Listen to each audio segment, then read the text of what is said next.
How to send one time view picture on Snapchat. Hey everyone, welcome back to the channel. In today's video, I'll show you how to send one time view picture on Snapchat.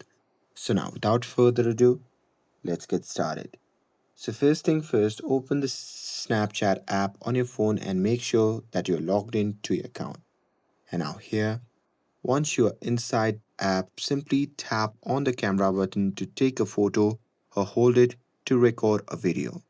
And here, once your snap is ready, then you can just tap on the viewing time icon that looks like a number one or an infinity symbol on the left hand side.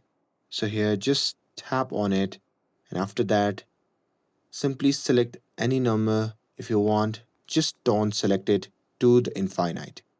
And here, once you're done with it, you simply have to go back and set it.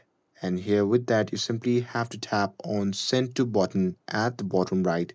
And there, you can simply choose the friends that you want to send your snap to. And here, you can simply tap on send. And that's it. That's how you can send one time view picture on Snapchat.